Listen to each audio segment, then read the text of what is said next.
Hello, everyone. I'm Lisa D'Amico with the Rockland Arts Festival, and I have the pleasure today of speaking with artist, illustrator, and muralist Erwin Ong. So, Erwin, it's so lovely to speak with you. And you, my dear, what a triple threat you are. Which of these came first? Um, Drawing, my being an artist really. So I'm self-taught and I've been drawing and doodling and sort of notebooks and sketch pads ever since I was a little kid. So that's how it started. And as I draw a lot of fish and animals and plants. And that was a lot of having grown up in the Philippines. And you're always by the water, or sort of very proud of sort of our natural resources in that country.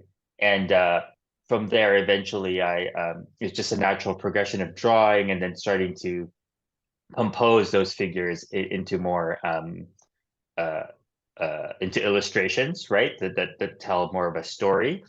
Uh, and that's really how it started. And eventually, I just wanted to see my work on in a larger scale, and that's how the murals came to be. Wow, so I did not know you were self-taught. Looking at your Yeah. artwork, I really feel like you look incredibly trained, like incredibly Ah, skilled. yeah. Well, I think as I've sort of unpacked a lot of the things behind self-taught versus going to traditional schooling for art, and I think there's still the same amount of maybe training you do, right? The 10,000 hours or whatever it is that that people talk about, where you still have to um, work and work and work at it to develop your craft, develop your style, and you get there eventually. It might not be the traditional way, but there's still a path for it. Your aesthetic is so immediately identifiable. Mhm. Um, did you start off this way or did it develop over time? Um, it really started out that way. I think like maybe a lot of people who start out, you mimic other people's work, right? Just because that's just you see that you see textbooks or photos in Books. books, magazines, right? These are the artists. This is what they do. This is what we value. This is what's in museums. Um, but I also couldn't draw realistically, so it's not like I could mimic anyone's work. So I think that limit forced me to just draw the way I wanted to draw, because there was no way I was ever going to be able to draw in the way that the masters. But then, yeah. And listen, for everyone listening, we have the pleasure of Erwin being the host of our January 27th event. Do you have other events coming up? Art receptions, projects you're working on? Yeah, yeah. So I'm very excited about being a host for that event on January 27th. We're going to have a bunch of artists that we're going to be talking to about their creative practice, about the business side of their art. So definitely looking forward to that. But I do have it's the holidays. I think it's going to be busy for a lot of us artists.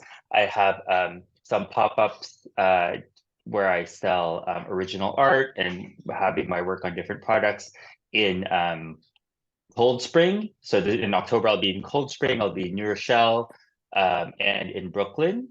And then I also am very excited. I will be at the Society of Illustrators holiday fair in the city. I was lucky enough to be one of the artists accepted to sell at their craft fair. And all of this information is on my website, idakamak.com. And there's an events page there where you can see sort of the list of where I'll be. I also recommend to everyone listening, please sign up for your e-blast, your newsletter, because Yeah. your work brings a level of instant joy, and seeing that e-blast is like getting a great piece of mail in the mailbox, and it Oh, makes my day. So I know everyone else will enjoy it as well.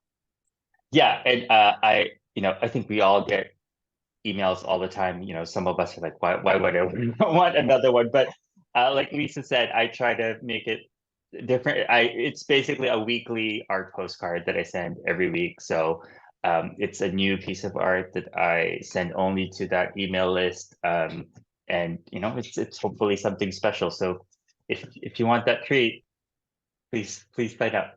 Oh, that's wonderful. Thank you so much for talking with me. And I will include your information so everyone can follow you, your website, along with your social media. All right. Thank you, Lisa.